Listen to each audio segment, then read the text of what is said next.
사도 바울이 이렇게 고린도 교인들을 향해서 나를 본받는 자가 되라,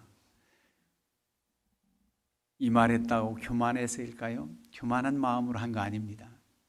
자신이 주님을 얼마나 본받길 원하는지, 내가 주님을 닮기 원하는 것처럼 당신들도 나를 본받으라. 그리고 또 사도 바울을 본받을 만한 일들도 참 많이 있습니다. 그래서 바울 사도 그 서신을 통해서 무엇을 본받고 살아야 하는지 말씀을 상고하며 은혜를 나누려고 합니다.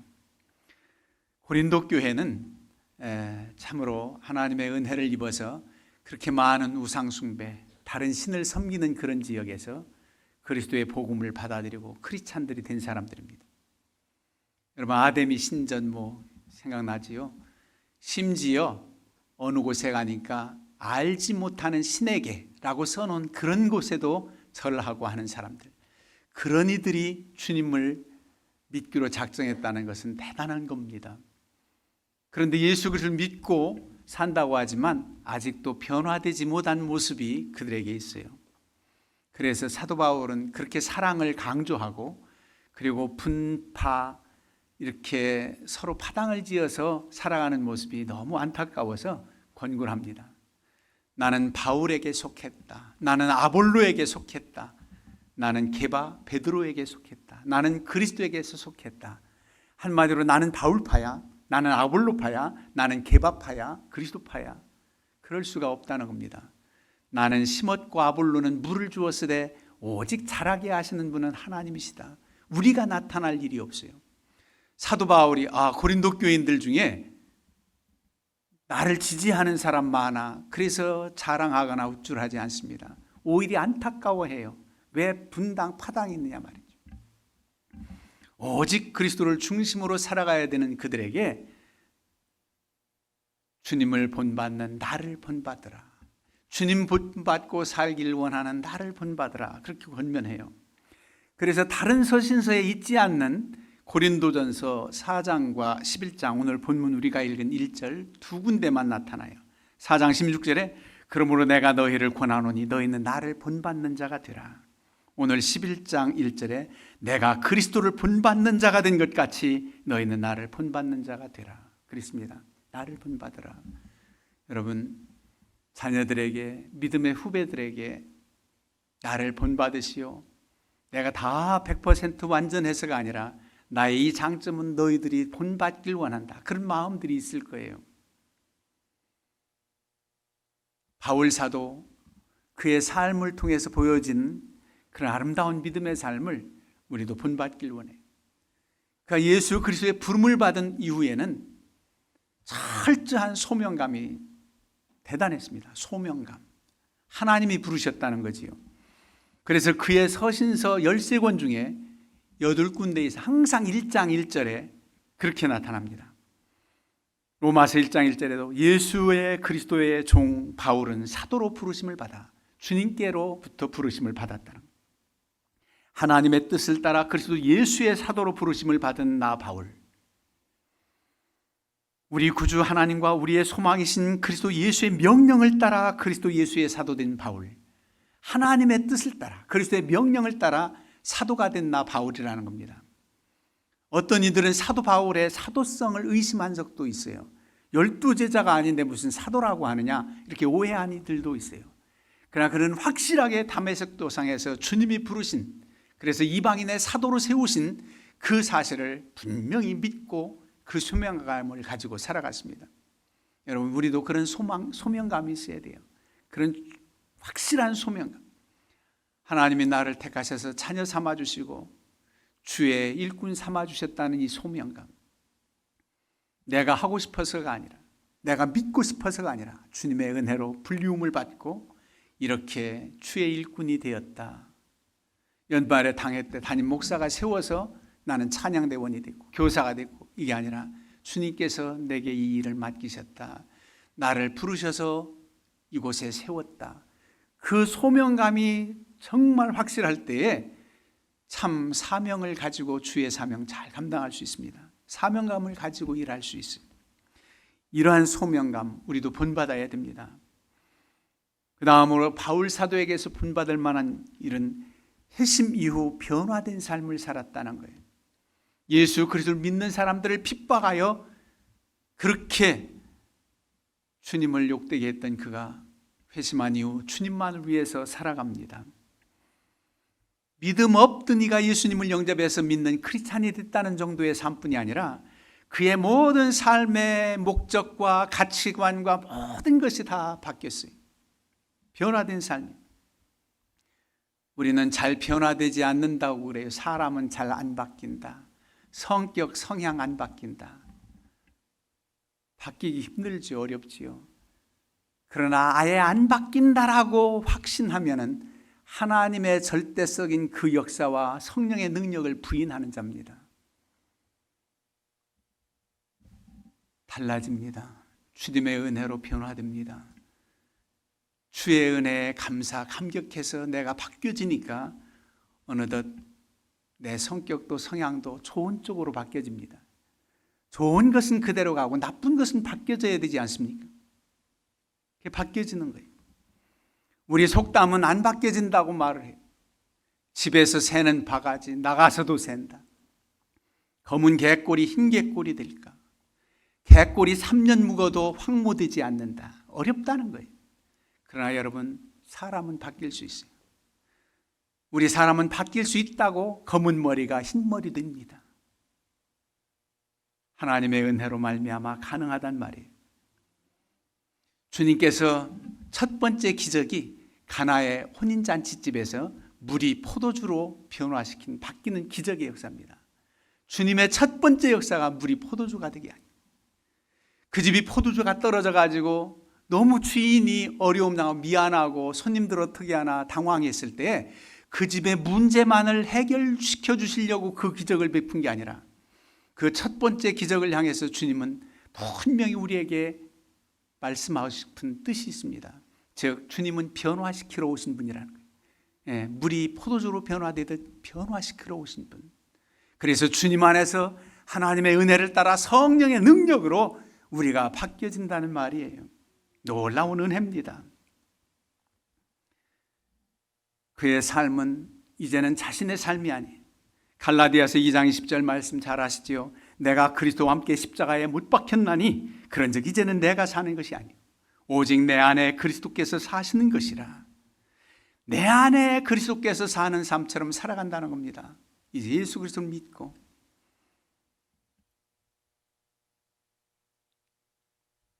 옛날 스코틀랜드의 한 농촌 마을에 부모를 일찍 여의고 두 형제가 고아가 됐어요.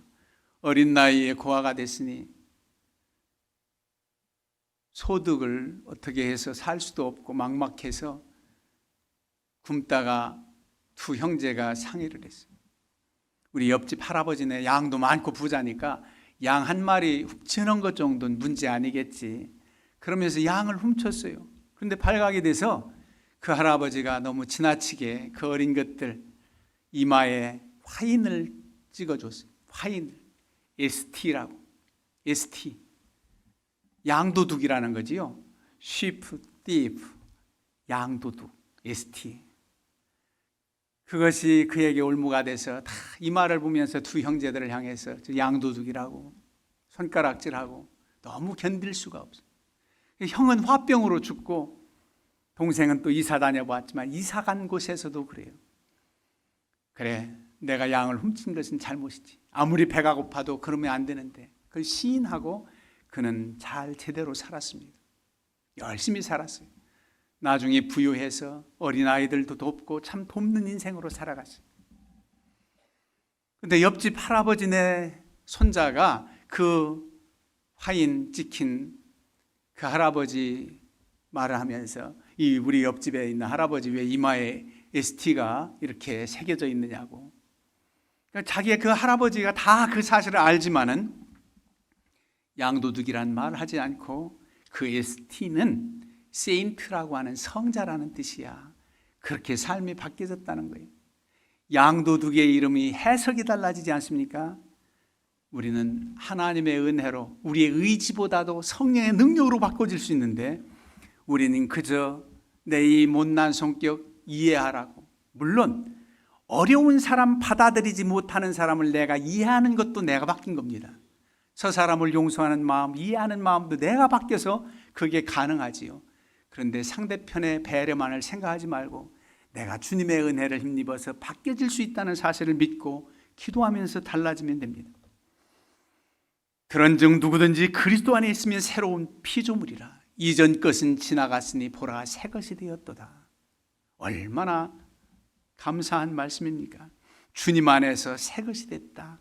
주 안에서 달라진다는 거예요. 변화된 나로 살아갈 수 있다는 겁니다. 이전에 잘못된 가치관, 잘못된 생각 다 변화될 수 있다는 거예요. 이제는 어떻게 되느냐? 주님을 본받아, 주님의 마음을 본받아 살아가는 거예요.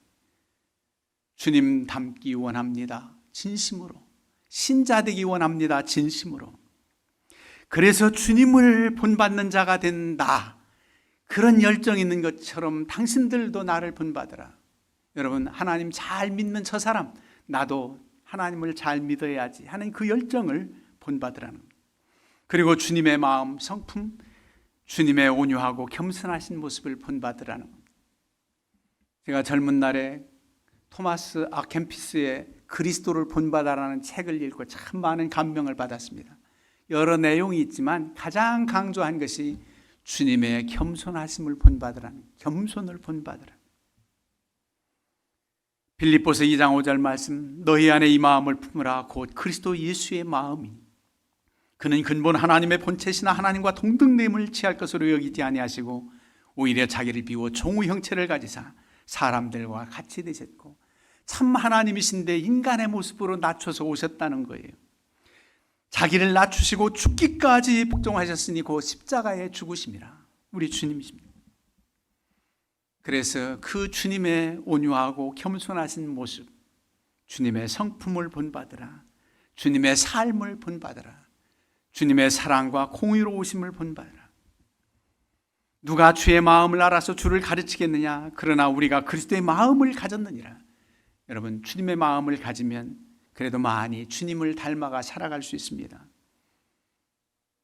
우리는 누구에게 바울처럼 나를 본받는 자가 되시오 말할 수 없겠지만 그래도 내가 이 아름답고 하나님이 기뻐하실 이 행동을 내가 몸을 보이고 그렇게 살아간다면 내 행동을 보고 본받았겠지. 그런 마음은 여러분 있지 않습니까? 내 이 모습을 보고 본받겠지. 모든 사람들이 장점이 있습니다. 그런 장점은 본받으면 좋아요. 단점은 고쳐져서 양도둑이 성자로 변화되듯 해석이 달라지는 삶. 옛날에 그렇게 약점, 그렇게 못난 것을 주 안에서 변화시켜서 새롭게 하시는데 내가 가지고 있던 장점보다 더 아름다운 나의 단점이 변화된 그 장점을 여러분 한번 생각해 보세요. 얼마나 놀라운 은혜인가. 주님의 마음은 사랑하는 마음입니다. 김영석 교수님 여러분 잘 아시죠? 누가 인터뷰를 해서 그 글을 보니까 내가 100세를 살아보니까 100세, 지금 101살이신가 그래요. 행복한 인생을 산다는 게 뭔가. 절대로 행복해질 수 없는 사람의 두 부류가 있다. 절대로 행복할 수 없는 사람의 두 부류. 첫 번째는 물질적인 것에만 가치를 두고 사는 사람. 소유욕만 가치를 두고 살아가는 사람은 절대로 행복할 수 없다. 그는 크리스찬이시지요. 시인 윤동주 씨와 북한에서 친구였다고 그러잖아요.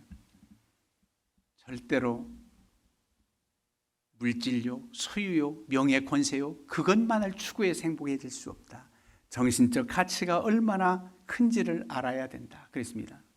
두 번째 부류의 사람은 이기적인 사람은 절대로 행복할 수 없다는 겁니다. 자신만을 생각하는 사람은 절대로 행복할 수 없다. 그러면서 자기가 젊은 날 교수로 있을 때에 월급이 올랐다고 보너스 받을 때 아주 좋아라고 동료 교수들과 기뻐했는데 지금 생각해 보면 내가 얼마나 학생들에게 미안하고 부끄러운 일인지 지금 그런 고백을 했어요. 왜? 그 학생들 가운데는 등록금을 내지 못해서 안타깝게 학교 다니는 아이들도 있는데 내 월급 올랐다고 기뻐라 했던 내가 참 미안하고 부끄럽다. 그 고백을 했단 말이에요. 여러분, 바울 사도가 오늘 고린도 교인들을 향해서 오늘 본문 10장 33절에 그렇게 되잖아요. 32절부터 유대인에게나 헬라인에게나 하나님의 교회나 거치는 자가 되지 말라. 거치는 자, 걸림돌 되지 말라는 겁니다. 나와 같이 모든 일에 모든 사람을 기쁘게 하여 자신의 유익을 구하지 않고 많은 사람의 유익을 구하여 그들로 구원을 받게 하라. 나와 같이 모든 일에 모든 사람을 기쁘게 해서 내 유익만을 구하지 않고 다른 사람의 유익을 구하는 삶을 살아. 이타적인 삶, 배려하는 삶, 돕는 삶을 살라는 겁니다. 그래서 그들도 구원받게 해라. 이런 빛된 삶을 살아야 주님께 돌아오지 않겠습니까? 그렇게 이기적이고 자기만 알고 그런 사람을 통해서 주님께 돌아올 수 있을까요? 그야말로 우리가 작은 예수로 보여진다면 저 사람을 보니 저들이 믿는 주님이 누구신지 알겠다고 돌아오지 않겠습니까? 그런 삶을 살라는 거예요. 그래서 와닿습니다. 물질욕, 이기적인 삶은 절대로 행복할 수가 없다. 백사를 살아보니까 그렇다는 거예요. 그리고 바울 사도를 통해서 우리가 본받을 점은 그가 하나님의 영감으로 받아 글만 쓴 게 아니라 자기의 삶으로도 나타냈는데, 여러분 아시는 대로 데살로니가전서 5장 16절에서 18절 항상 기뻐하라, 쉬지 말고 기도하라, 범사에 감사하라. 이는 그리스도 예수 안에서 너희를 향하신 하나님의 뜻이니라. 항상 기뻐하라는 거예요. 이 빌립보 교회를 향해서 데살로니가 교회에서도 있지만은 빌립보서 4장에 주 안에서 항상 기뻐하라, 내가 다시 말하노니 기뻐하라 그랬어요. 그때 언제 쓴 편지냐? 옥중서신입니다. 감옥에 있으면서도 옥에 밖에 자유한 성도들 향해서 주님 안에서 기뻐하라는 거예요. 내가 이렇게 옥에 갇혀서 언제나 내가 자유한 몸이 들고 안타까워하면서 슬퍼하지 않습니다. 주님 안에서 기뻐합니다. 왜? 감옥에도 주님은 계시니까 주님 안에서 기뻐하는 거죠. 이렇게 옥중에서도 기뻐해요. 빌립보 감옥에 갇혔을 때 그가 어떻게 했습니까? 찬양을 해요. 찬송을 부를 때 지진이 일어나서 착고에 채였던 쇠사슬이 다 풀려지고 옥문이 열려지고 그 모든 것보다도 간수가 구원받는 역사가 있지 않았습니까? 기뻐하는 삶. 아무리 환난과 고통이 있을지라도 지금 환난 중에 나와 함께 하신 주님을 생각하면 소망이 있고, 이 환난이 변해서 영광의 날을 생각하니까 기쁨의 날이 돼요. 환난이 변해서 문제가 변해서 내 문제가 해결해져서 기뻐하는 것보다 내가 환난당하고 고난당할 때 믿는 사람이 저렇게 안 되느냐고 실패했다고 조롱당할 때 주님이 영광 가려진 것이 안타깝다가 그 문제가 해결되고 나의 삶이 윤택해지고 나의 삶이 좋아졌을 때 주님이 영광 받으시는 그 모습이 더 감사한 거예요. 내 문제보다도. 그래서 기뻐할 수 있는 겁니다. 그리고 그는 항상 기도하는 삶을 살았어요. 주님과 교통했습니다. 하나님의 뜻을 알았어요. 우리는 힘들고 어려울 때 주께 기도해서 응답받고 해결안 받기를 원하죠. 자녀된 우리로서 마땅한 기도입니다. 주님이 너 왜 그 나라와 그의 의를 먼저 구하지 않느냐고 나무라진 않습니다. 그러나 좀 더 차원 높은 기도는 하나님의 뜻을 알고 그 뜻에 순종하겠다는 자세가 기도입니다. 주여 말씀하옵소서, 종이 듣겠나이다. 주님 뜻대로 따르겠습니다. 바울 사도가 전도여행할 때 그가 원하는 곳은 1차 전도여행 때 다녔던 그 아시아 지역을 더 돌고 싶었어요. 갈라디아, 비두니아를 더 돌면서 성도들을 견고히 하고 세우고 싶은데 드로아에서 환상을 보는데 마게도니아 사람 한 사람이 서가지고 빨리 우리를 와서 도우라는 거예요. 그 마게도니아가 유럽입니다. 빌립보 지역. 지금 빌립보 지역이죠. 그리스에 그곳에서 우리를 도우라는 거예요. 자기 계획은 비두니아, 갈라디아 지방으로 돌고 싶었지만 아버지의 뜻이 그렇다면 기꺼이 빌립보 지역으로 가서 복음을 전하지 않습니까? 주님을 따르겠다는 겁니다. 기도하는 삶. 여러분, 기도해서 주님의 뜻을 알려지면 그게 부담이 됩니까? 내가 원하는 길은 이 길인데 주님께 기도했더니 그 길은 막으시고 이 길로 간다고 하는 것이 내 판단에는 싫어서 기도하면 내 마음대로 할 수 없어 그렇습니까? 아니잖아요. 주님 뜻을 따르겠습니다. 내가 힘들고 내 마음에 들지 않아도 순종한다면 하나님은 합력하여 복이 되게 하시고 선을 이루시는 능력이 하나님이심을 믿고 우리가 기도하면서 순종하며 살아갑니다. 그 모습을 본받아야 돼요. 그리고 범사에 감사하는 삶을 살았습니다. 얼마나 질병 가운데 있으면서도 하나님 앞에 받아들이고 하나님의 은혜로 받아들이고, 고린도전서 15장 10절에 그러나 내가 나된 것은 하나님의 은혜로 된 것이니 내게 주신 그 은혜가 헛되지 아니하여 내가 모든 사도보다 더 많이 수고하였으나 내가 한 것이 아니 오직 나와 함께 하신 하나님의 은혜로라. 하나님의 은혜로, 나의 나된 것은 하나님의 은혜로다. 내가 다른 사도들보다 열심히 수고하고 했어도 그것도 하나님의 은혜로 한 것이지 내 힘으로 한 것이 아니다. 그렇게 말씀합니다. 어떠한 형편에 처하든지 감사한다는 거예요. 실패할 때도, 성공할 때도, 일이 안 될 때도, 풀려질 때도, 가난할 때도, 풍부할 때도 다 적응할 수 있다는 겁니다. 그래서 빌립보서 4장 12절에 나는 비천에 처할 줄도 알고 풍부에 처할 줄도 알아. 모든 일 곧 배부름과 배고픔과 풍부와 궁핍에도 처할 줄을 아는 일체의 비결을 배웠노라. 내게 능력 주시는 자 안에서 내가 모든 것을 할 수 있느니라. 풍부에 처하든지 궁핍에 처하든지 다 받아들이고 다 감사할 수 있다는 겁니다. 여러분, 이 모습을 우리가 본받아야 돼요. 사도 바울처럼 우리도 본받길 원합니다. 마지막으로 오늘 본문 말씀에 그런즉 너희는 먹든지 마시든지 무엇을 하든지 다 하나님의 영광을 위하여 하라. 하나님의 영광을 위하여 하라. 그랬습니다. 하나님의 영광을 우리가 가로챌 수 없습니다. 하나님은 영광 받으시고 나는 그 하나님의 영광의 자리에 있는 것만도 영광이에요. 하나님께서 영광 받으시고 우리를 그 영광의 자리에 참여케 하는 것이 영광이라는 말입니다. 내가 달려갈 길과 주 예수께 받은 사명 곧 하나님의 은혜의 복음을 증하는 일을 마치려 하면은 나의 생명조차 조금도 귀한 것으로 여기지 않는, 생명도 아까워지지 않고 주님 복음 전하는 일에 최선을 다하겠다는 겁니다. 하나님의 영광을 위해서 살겠다는 겁니다. 여러분, 하나님의 영광을 위한 길이 직접 하나님의 일을 내가 함으로써 하나님께 영광 돌리는 일들도 있습니다.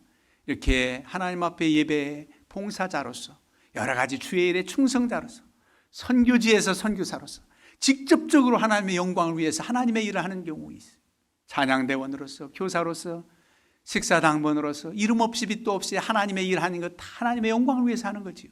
그런데 여러분, 우리 이웃과 형제 자매들을 위해서 하는 그 모든 것들이 하나님의 영광, 내게 주신 지혜를 나누고 내게 주신 능력과 재능을 나누고 내게 주신 물질과 여러 가지를 나눌 수 있는 것이 하나님의 영광을 위하여 하는 길입니다.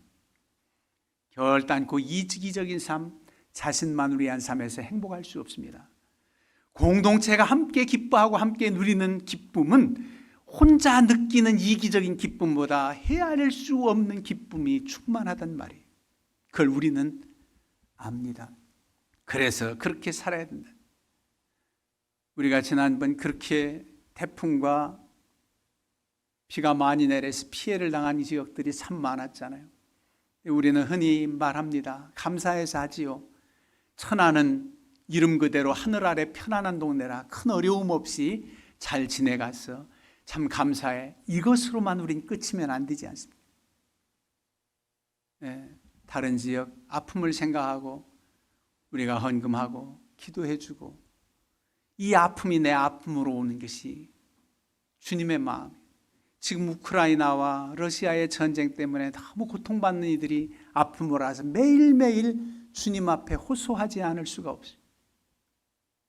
리비아에 지금 또 홍수로 인해서 수만 명, 2만여 명이 지금 죽어가는 그런 모습.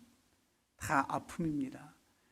주님의 마음을 본받으면 긍휼히 여기는 마음과 불쌍히 여기는 마음이 여러분들 가운데 있게 돼요. 그래서 기도하게 되고 사랑하며 살게 되고 내 있는 것을 조금이라도 나누며 살게 되는 그런 삶을 살게 되어 있습니다. 이것이 하나님의 은혜고 또 이것이 참 기쁨입니다. 이런 삶을 사셔서 행복하시기를 주님의 이름으로 축원합니다. 아멘.